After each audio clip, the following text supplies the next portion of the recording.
கடகராசி அன்பர்களே, 4 கிரகங்கள் சேர்க்கையால் என்ன பலன்? அதாவது கால சக்கரத்தினுடைய 10வது வீடான மகரத்துல 4 கிரகங்கள், அதாவது உங்க ராசிக்கு 7ஆம் இடத்துல யார் யார் சேர போறாங்க அப்படின்னா, செவ்வாய் பகவான் உங்க ராசிக்கு 6ஆம் இடத்திலிருந்து 7ஆம் இடத்துக்கு பெயர்ச்சியாகிறார். எப்போ இது நடக்குது அப்படின்னா, ஜனவரி மாதம் 16ஆம் தேதி. சுக்கிர பகவான் அதே போல 7ஆம் இடத்துல உங்க ராசிக்கு 7ஆம் இடத்துல வந்து அமருகிறது ஜனவரி மாதம் 13ஆம் தேதி.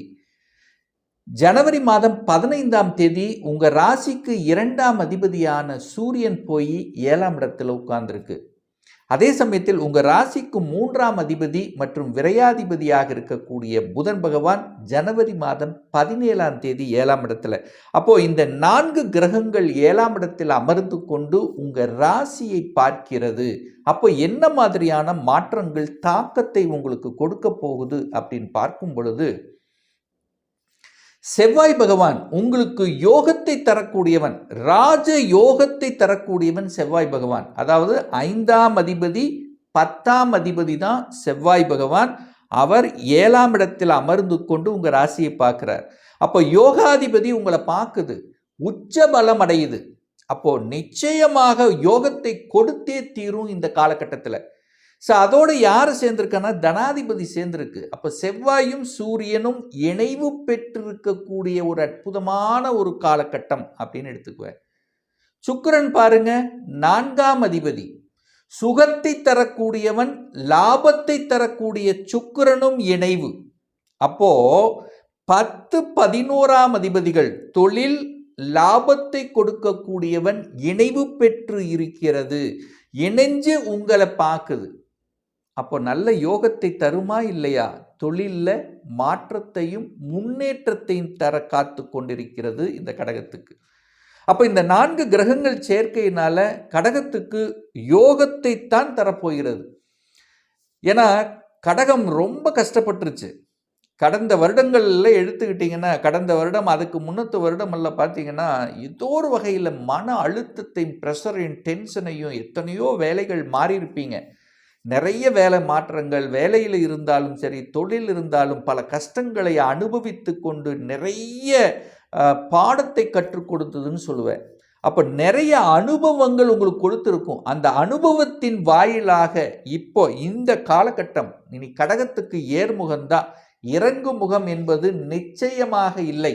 மனதளவிலும் உள்ளளவிலும் உடலளவிலும் அப்படியே ஒரு மாதிரியாக இருந்த உங்களுக்கு இப்போ அடுத்தது சாதிக்கலாம் என்கின்ற மனப்பான்கு நிச்சயமாக கொடுத்தே தீரும். ஏன்னா சூரியனும் லக்னத்தை பார்க்கிறார், ராசியை பார்க்கிறார், தன்னம்பிக்கை கொடுக்கும். இந்த கிரக சேர்க்கை பார்த்தீங்கன்னா உங்களுக்கு தன்னம்பிக்கை கொடுக்கும், சாதிக்கலாம் என்கின்ற எண்ணத்தை கொடுக்கும்.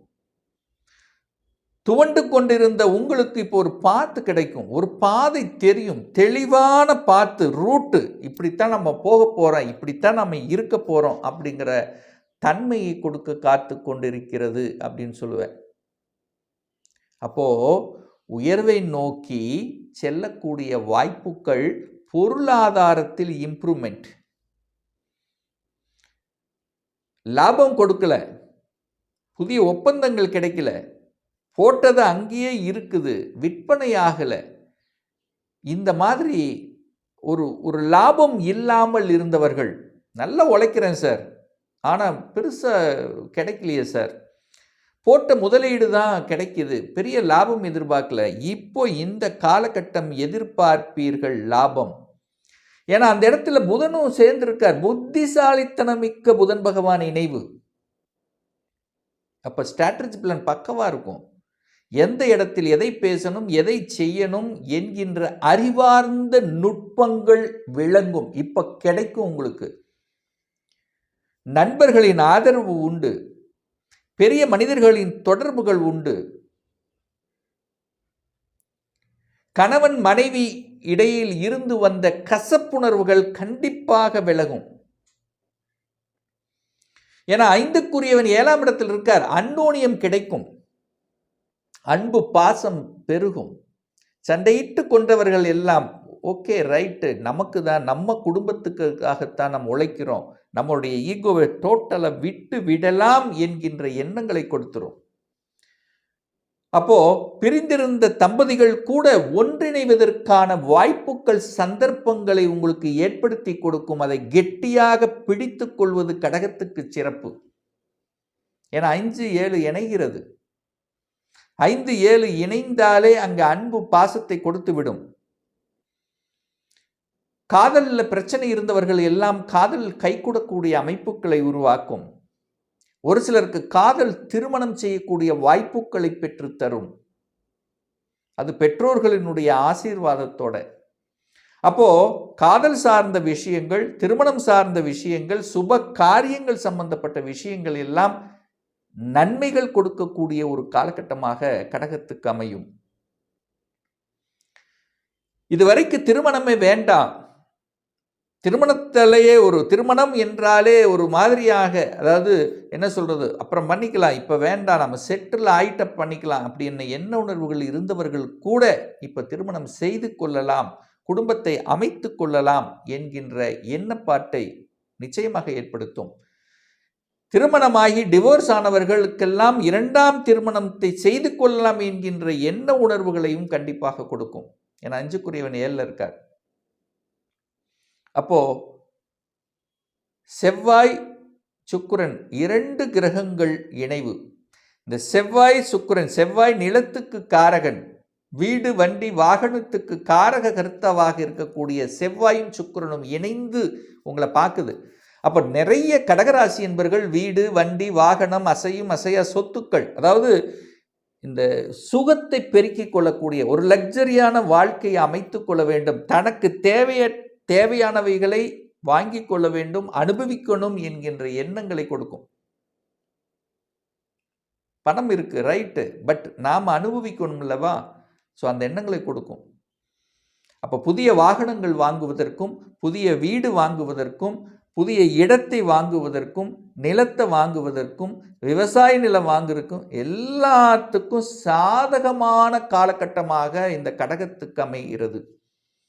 எங்கேயோ லக் இருக்குப்பா உங்களுக்கு. 4 கிரகங்கள் உங்களுக்கு நன்மையை செய்ய காத்து கொண்டிருக்கிறது. அது 7ஆம் இடத்தில் இருக்கு. கணவனால் மனைவியும், மனைவியால் கணவனுக்கும் நல்ல பல அனுகூலங்களை கொடுக்கக்கூடிய அமைப்பு, கணவன் மனைவி செட்டில் ஆகக்கூடிய வாய்ப்புகள், வேலையில் நல்ல மாற்றங்களை கொடுக்கக்கூடிய அமைப்புகள். வேலை இல்லைங்கிற கூட இப்போ வேலை, இது வரைக்கும் வீட்டில் இருந்தால் கூட ஏதாவது ஒரு வேலை பார்க்கலாம், ஏதாவது வேலைக்கு போகலாம், சம்பாதிக்கலாம் என்கின்ற அந்த எண்ண உணர்வுகளை கொடுக்கக்கூடிய காலகட்டமாகவும் இந்த கடகத்துக்கு அமையும்.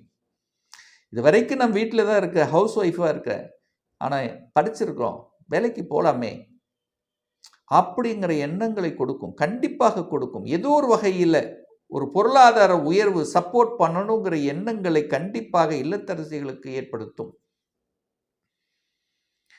குழந்தைகளை நன்றாக வளர்க்க வேண்டும், குழந்தைகளை நன்றாக படிக்க வைக்க வேண்டும், குழந்தைகளினுடைய ஆசைகளை நிறைவேற்ற வேண்டும். இந்த மாதிரி நல்ல நல்ல விஷயங்கள் உங்க மனதில் ஆழமாக எழும்.